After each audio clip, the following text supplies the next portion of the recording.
All right. Good morning, everybody. This is Tuesday morning. Yeah, it's Tuesday morning. And biggest thing that I've been seeing here in the last couple of weeks that I really can't explain why. I know normally this time of year when the weather starts to change, we start getting a lot of batteries.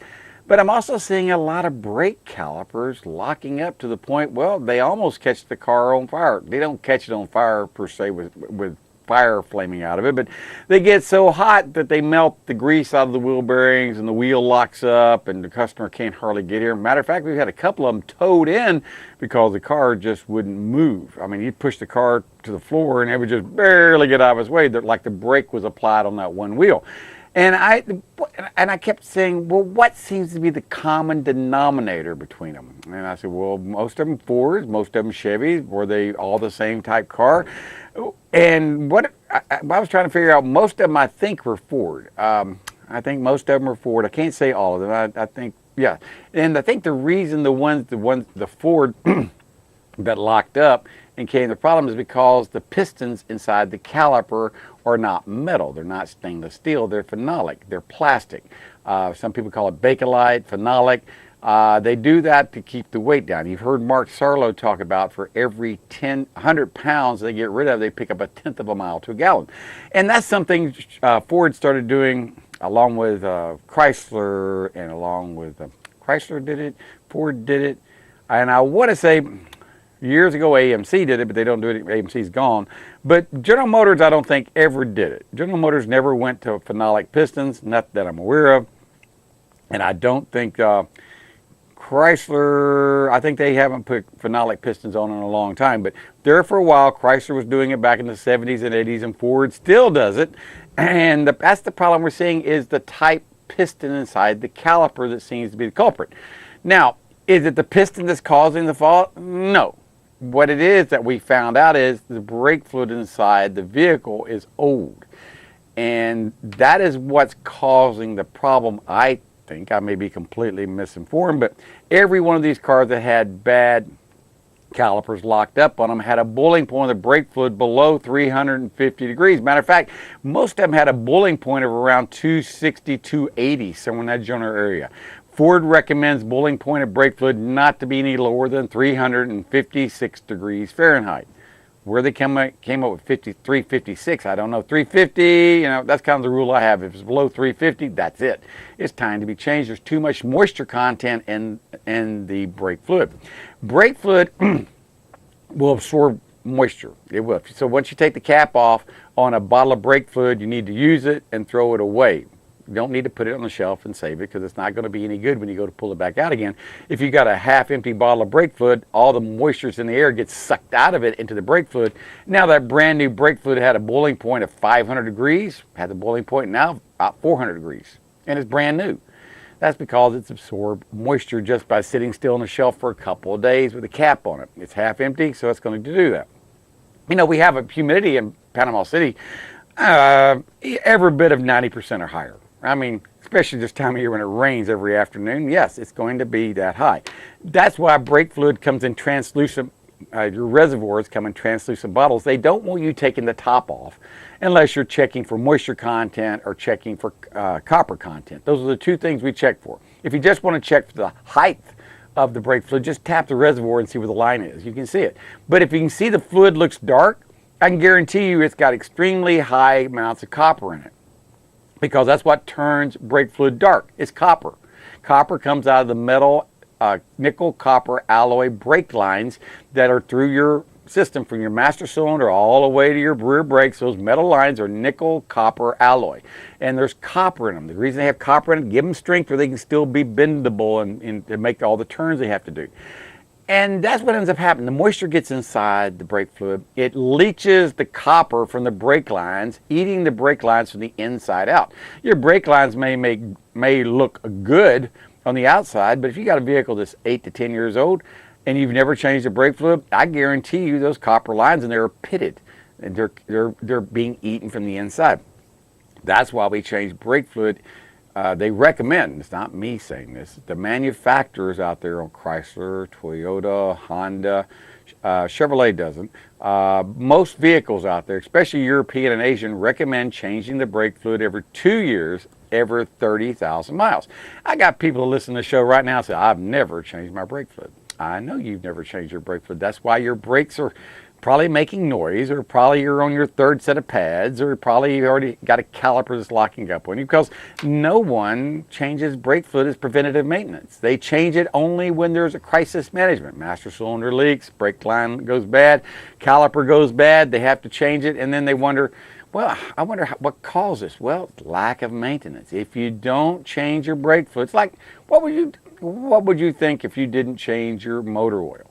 You said, well, everyone knows to change your motor oil. Well, you would think everyone knows to change your motor oil. But I know some people that don't. They just put the key in the car and go.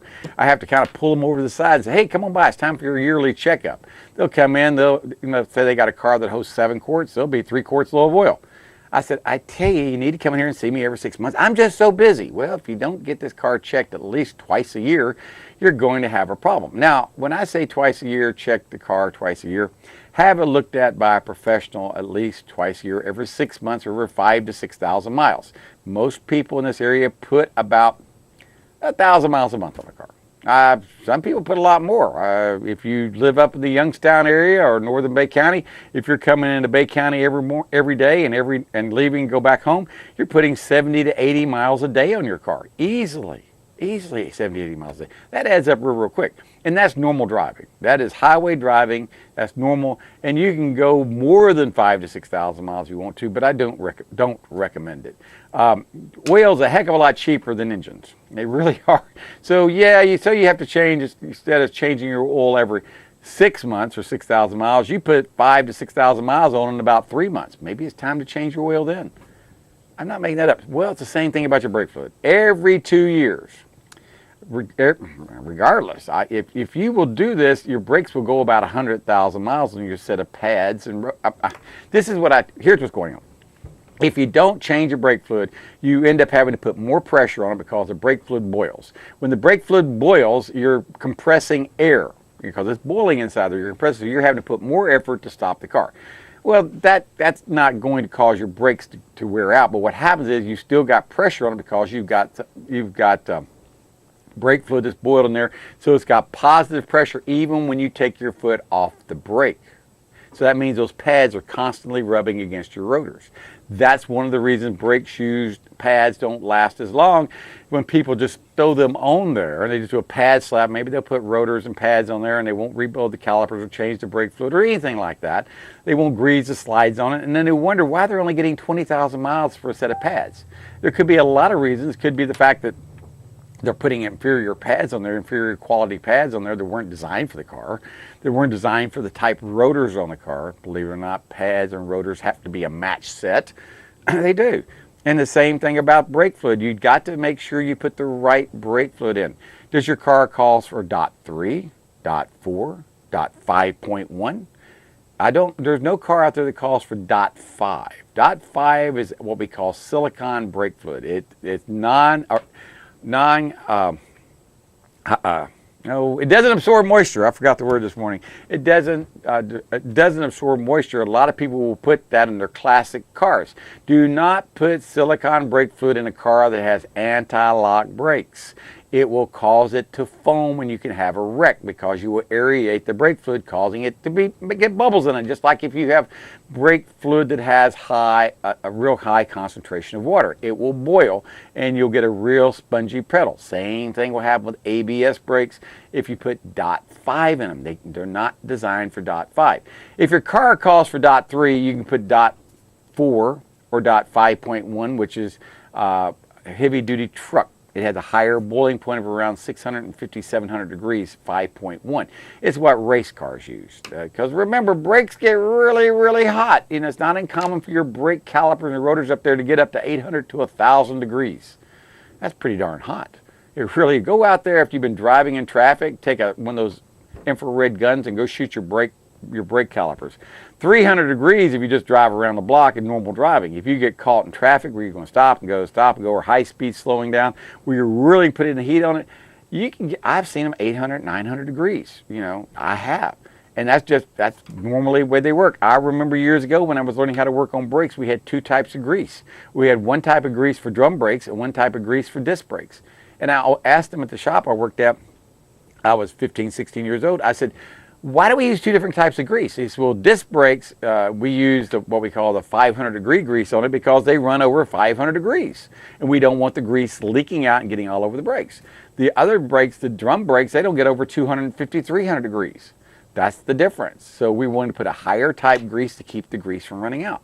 Well, over the years, we've gotten to the point where we don't repack wheel bearings anymore. We have wheel bearing hub assemblies that are built into the rotors or whatever, and it's not like what it used to be. But they still get so hot, the grease boils out of them. You can't repack them. You have to replace the rotor. You know, and all this can be avoided where you can get 100,000 miles out of a brake fluid if you just change your brake fluid every 2 years, every 20,000 miles.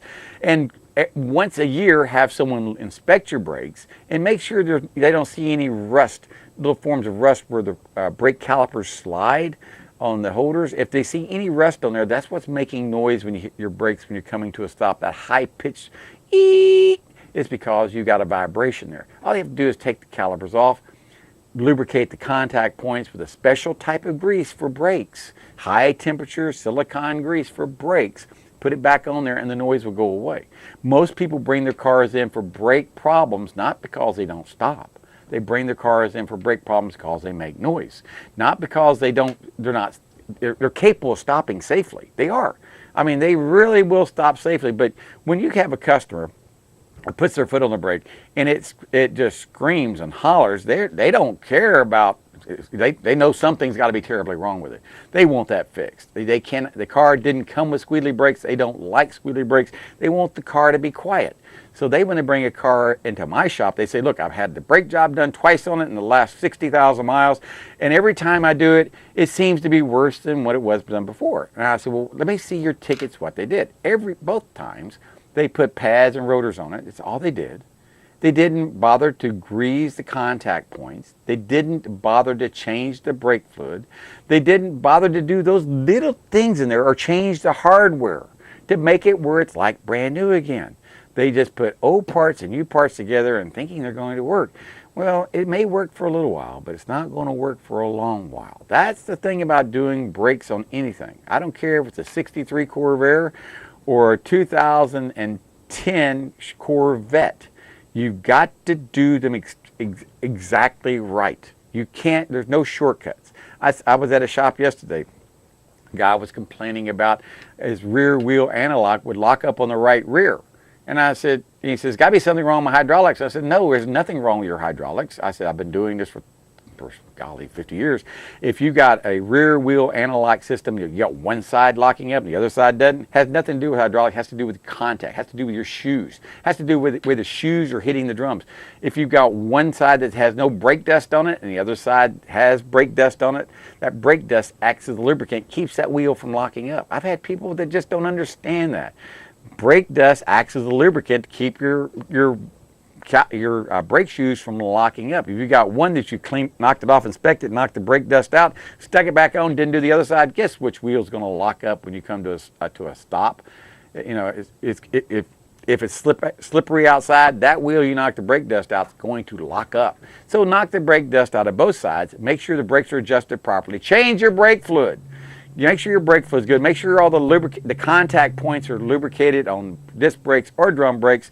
Make sure you use the best quality parts and your brakes will last forever. Hey, this is James Morse. We'll be back in a minute. If you want the best deal in town for tires, you need to call Baytown Tires at 873-8900.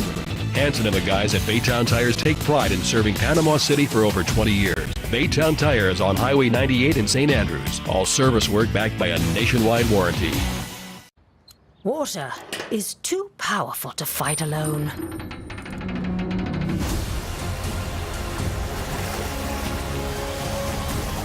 Mr. Router Plumbing. Sink, shower, and toilet emergency drain services. Fall is here. Kids are in school. Holidays are around the corner. Time to visit friends and family. Give us a call, 850-763-0555 for your free AAA safety inspection. Part of what I'd like to let you know is what we do and how we work our system. Basically, we've got about 700 stocking dealers scattered around the 15 counties here in the Big Bend area of the state. I run a fleet of trucks, vans, and what we call hotshot vehicles to deliver to our dealers quickly so they can help service you as fast and efficiently as they can. Provide timely and efficient service, and we're there to take care of our dealers, who in turn can take care of their customers.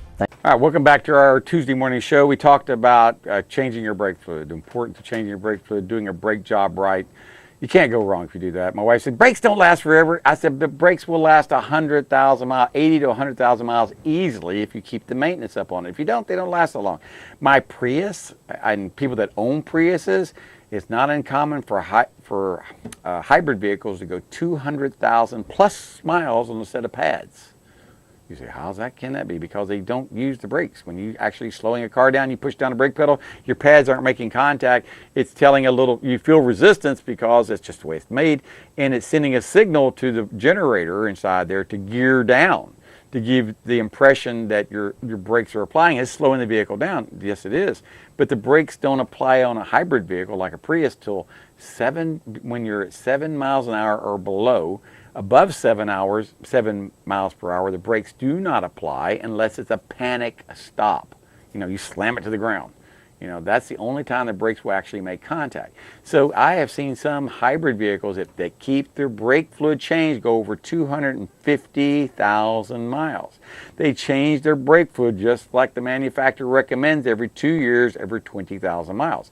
I have the original brake fluid in my Prius, and I have 175,000, not original brake fluid, original brake pads. I change my brake fluid. I know I maybe shouldn't do it, but I change it every year.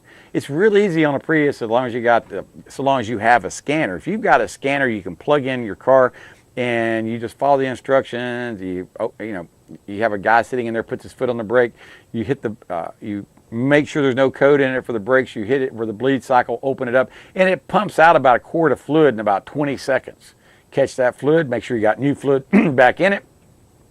Your brake fluid, I have seen brake fluid go from 500 degrees Fahrenheit in 1 year, the boiling point, and with no copper content, in as little as a year and a half get down to 275 to 300 degrees boiling point in a year and a half to 2 years, and have a copper content that says it needs to be changed. That's in just 2 years. These people out there that are driving 50, 60, 80, 100,000 miles, and they finally, someone says, have you ever changed your brake fluid? They go, why do you change your brake fluid? That's like someone asked me the other day, I never changed my brake fluid. I said, I bet you don't change the fluid in your differential either, in your rear end of your car. And he goes, well, no, I never have. I said, how many miles you got on your car? He said, 150,000. I said, don't you tow with it? Yeah. I said, why do you not change your fluid? That's doing a lot of work. Well, it's the same thing about brake fluid. They do a lot of work. They do a lot. They get overlooked. People don't think about their brakes till they make a noise. And my wife said, well, talk about what other things that people ignore. People ignore their oil level. Yeah, they ignore their oil level. When was the last time you checked your oil in your car? I bet most people listening to me do not check their oil. Every week you should check your oil. When you fill up with gas, you really should check your oil. Now, I'm guilty of not filling up and not checking my oil, but I do it every month. I go through and we go through my vehicle every month. Every month I look at my vehicle. I don't do it every week like I'm supposed to. I have guys work for me, but once a month I bring my car in. I check everything on it. I make sure the air pressure is checked. I make sure all my lights are working. I make sure my fluid levels are checked. I know I'm not using oil. So about every third tank of gas, I'm looking underneath the hood. At least I got a regimen of when I'm supposed to do it. I know some people that never, ever, ever, ever look underneath their hood to check the oil of their car. Well, some reasons is because they don't have a dipstick. On some BMWs, Mercedes, and Audis out there, you have to do it on the dash. You just touch buttons on the dash and you can tell if you're low on oil or not low on oil. So that's the things that I'm trying to let people know about. There's just little things out there that working on cars is not like it used to be. It really is. Years ago, we should have changed brake fluid. We never did. We didn't think anything about it. But remember, we weren't traveling at 70 and 80 miles an hour on the interstate. The maximum speed back in the 70s on the interstates was 55 miles an hour. If you went up to 62 miles an hour, you were getting a ticket. I mean, they were real strict back in the 70s. And now we have, speed limit is 70 miles an hour, and it's not uncommon for people to do 80 miles an hour on the interstate. Don't even think twice about it. Your brakes have got to be able to stop you. If you can't stop your vehicle at a high rate of speed over, if you're on the interstate and you're trying to slow down, and you know how things pick up, you get 80 miles an hour, then all of a sudden you have to slow down. And it's pretty fast slow down. You do that 2 or 3 times, those brakes start getting hot. And the next thing you know, if you got calipers that are giving you problems, or brake fluid has a low boiling point, you're not stopping well, and you get yourself in trouble. Preventive maintenance goes a long way. Belts and hoses aren't lasting forever. We have cars that come in and are 10, 15 years old. Got the original hoses in it. Got the original radiator in it. Got the original serpentine belt tensioner. And I look at the customer and I say, okay, I've looked at your serpentine belt, it's wore out. Not that there's cracks in it, because serpentine belts don't have cracks in them anymore because of the way they're made. We actually have to put a gauge inside the grooves to see if they're wore out. If they swallow our little gauge, then we know they're wore out. And we recommend changing a belt and a tensioner. Belts and tensioners only last about 75 to 100,000 miles. People don't believe that. They say, well, they're not making noise, everything seems to be working fine. Well, what their symptoms are, they don't realize, is when they go through a puddle of water, they lose their power steering because the belt's not tight enough. Or their air conditioning starts to squeak. They don't think anything about it. Belts only last 75 to 100,000 miles along with the tensioner. If you change the belt, you should change the tensioner. Too many people don't do it, and then they wonder why their belt's all the time squeaking on them. They go back to shop. You put a belt on here 6 months ago, now it's squeaking. They put another belt under warranty, runs another 6 months, boom, back again squeaking. If they would change the tensioner, they wouldn't be doing it a second time. They would take care of it. Not always, but 90% of the time, what causes a belt to squeak is not being tight enough or being contaminated. Contaminated from oil, antifreeze, brake fluid, anything like that will cause a belt to squeak. Even power steering fluid. See that quite often. It gets contaminated, people try to wash it off. People put belt dressing on a car to keep them from making noise. Don't do that. Don't do that. Don't do that. It's a temporary fix, and it doesn't fix anything, just makes it worse. It makes the belt softer is what it does. It wears the belt out, makes it gummy. Don't do that. Please don't if you got a belt that makes noise, change the belt and change the tensioner. Don't be spraying it with belt dressing. Don't be putting bars of soap on it. Believe it or not, that's what we used to do to verify if we had a belt that was making noise, or that's what they taught me when I was a kid, take a bar of soap to put on there and make noise go away. But that's a temporary solution. If you're wondering if your belts are making noise on your car, just take a bottle of water.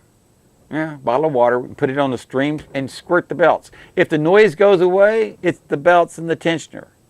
That's an easy problem to figure out. Here's another thing you can do with a bottle of water. Put a couple of drops of soap in it. If you've got a misfire when it's wet outside, go spray the plug wires with it. And if you spray the plug wires with it and the car starts to mist, change your plug wires, because that couple of drops of soap have broke the surface tension of the water, allowing the spark to go where it needs to go into misfire. That's another little trick you can do just with water and a little bit of soap. We can do the same thing by telling if a belt's making noise, just spray it with water. That's not going to hurt anything, it's going to evaporate. If we spray it with water and the belt squeak, squeak, squeak goes away, that'll take care of it. Now, there's one car out there, it's a 3-liter Ford engine, V6. It sounds like a belt squeak. And I know people have called here about it. My car has a belt squeak. It's constant. I've changed belts, tensioner, I still get it. It's a squeak, squeak, squeak, squeak, squeak. It's not the belt. It picks up with the speed of the engine. You make it think it's a belt. It's what they call the cam sensor. The cam sensor is in the middle of the engine, normally towards the very back of the engine. It gives the same impression that a belt is squeaking. There's nothing wrong with your belts. Like I said, to prove my point, if it's a belt or not, and if you've got a squeak, squeak, squeak, spray it with water.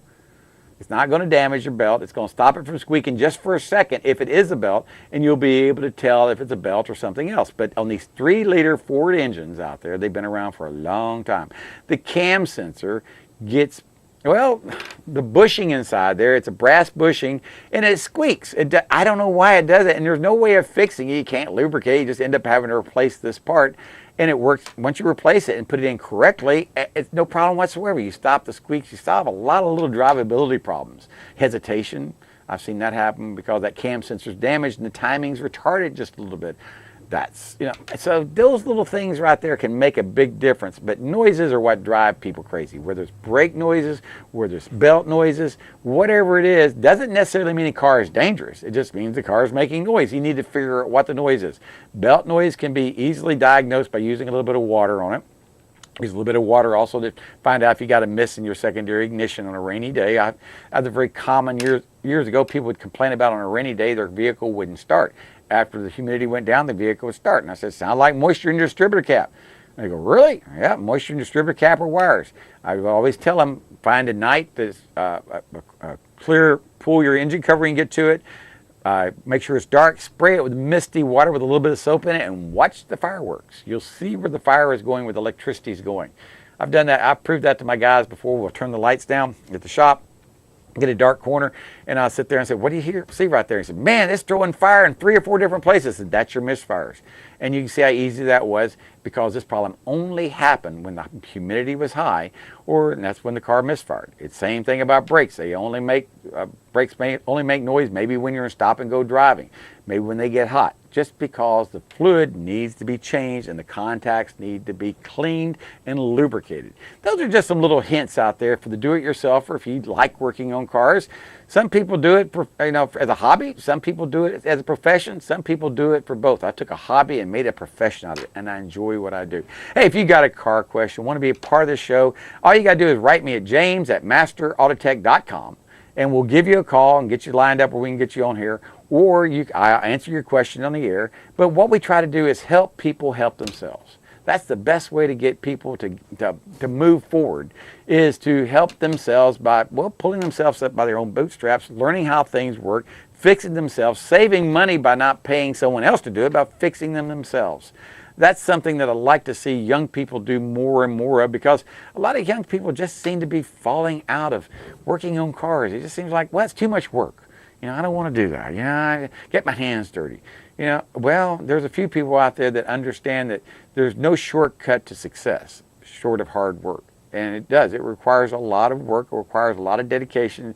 It requires a mindset that you're going to get up, do your job the best you possibly can, and not just be good, but to be great. That's the key. That's what we try to do here at James Auto Center. Not just fix your car good, but to fix it the best way it possibly can, that's going to last as long as it possibly can, and get your money's worth. That way you get abundant exchange. Not only do we fix what you won't fix, we fix what you won't fix, plus we usually fix a little bit more at no extra charge, just because we want to make sure you, the customer, are happy with our work, and tell your friends, because it's that type of advertisement that keeps us in business since 1980. That's what's kept us, James Auto Center, alive since 1980, is people helping people. And we want to help you keep your car fixed and on the road. So give us a call, 850-763-0555, Monday through Friday from can to cane at James Auto Center. We'll be more than happy to answer your automotive questions. Bye-bye, everybody. Fall is here. Kids are in school. Holidays are around the corner. Time to visit friends and family. Give us a call, 850-763-0555 for your free AAA safety inspection.